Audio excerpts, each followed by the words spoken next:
Hi, Pip. Hello, Pip.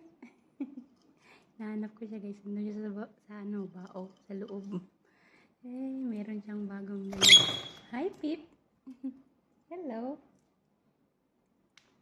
Asan kaya yung itlog niya? Hindi naman na kasi napusa eh.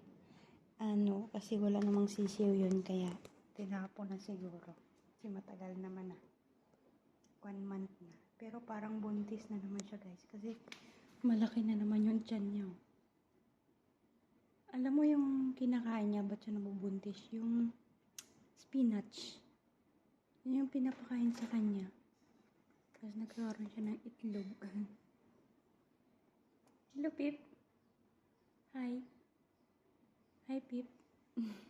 May mga bago siyang minsan nagaganyan siya dyan, Parang kumbaga pugad. Yan. Minsan dito siya naglalambiti, nilalaro niya to. Ito. Kala ko nandyan na siya. Yan, nilalaro niya yan.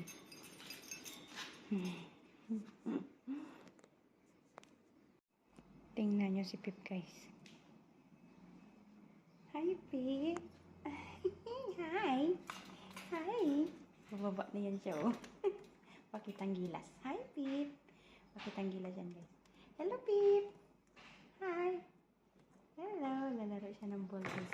May ball siya. Hello. Kanina nung hindi ko binidyoan, pakitang gilas siya, guys. Nilalaro niya yung bola papunta doon. Pinapagulong niya. Habang busy ako sa paglilinis. Hi, Pip. Hello. Hello, Pip. Hi. Sakit yung manuka eh. Hello. Kumusta ka na? Kumusta ka na? Ha? Kumusta? Kumusta ka na? Napagod ka kalalaro ng bola mo? Nagpo-football siya. Nagpo-football siya, guys.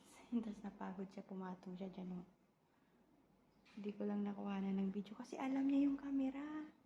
Matalino to. Si Pip.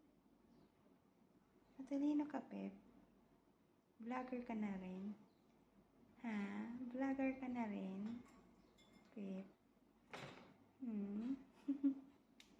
Pag walang ka, pakitang gilas ka. Mataas mo yung paa niya, guys.